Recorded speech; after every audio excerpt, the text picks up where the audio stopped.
أعوذ بالله من الشيطان الرجيم. بسم الله الرحمن الرحيم.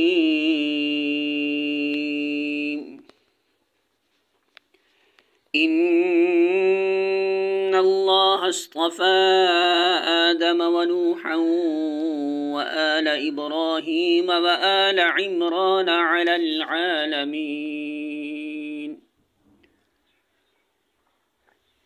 سورہ آل عمران آیت نمبر 33.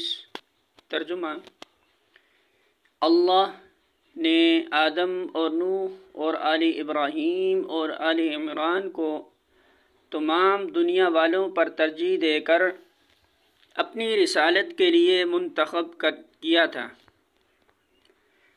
سورہ آل عمران حاشیہ نمبر 29، یہاں سے دوسرا خطبہ شروع ہوتا ہے۔ اس کے نزول کا زمانہ سن 9 ہجری ہے، جبکہ نجران کے عیسائی جمہوریت کا وفد نبی صلی اللہ علیہ وسلم کی خدمت میں حاضر ہوا تھا۔ نجران کا علاقہ حجاز اور یمن کے درمیان ہے۔ اس وقت اس علاقے میں 73 بستیاں شامل تھیں اور کہا جاتا ہے کہ 1,20,000 قابل جنگ مرد اس میں سے نکل سکتے تھے۔ آبادی تمام تر عیسائی تھی اور 3 سرداروں کے زیر حکم تھی۔ ایک عاقب کہلاتا تھا جس کی حیثیت امیر قوم کی تھی، دوسرا سید کہلاتا تھا جو ان کی تمدنی سیاسی امور کی نگرانی کرتا تھا، اور تیسرا اسقف بشپ تھا جس سے مذہبی پیشوائی متعلق تھی۔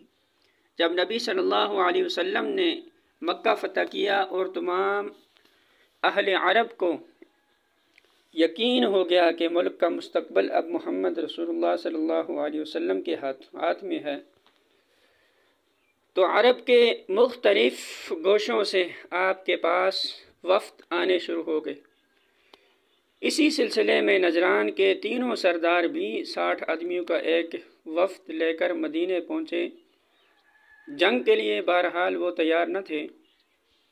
اب سوال صرف یہ تھا کہ آیا وہ اسلام قبول کرتے ہیں یا ذمی بن کر رہنا چاہتے ہیں۔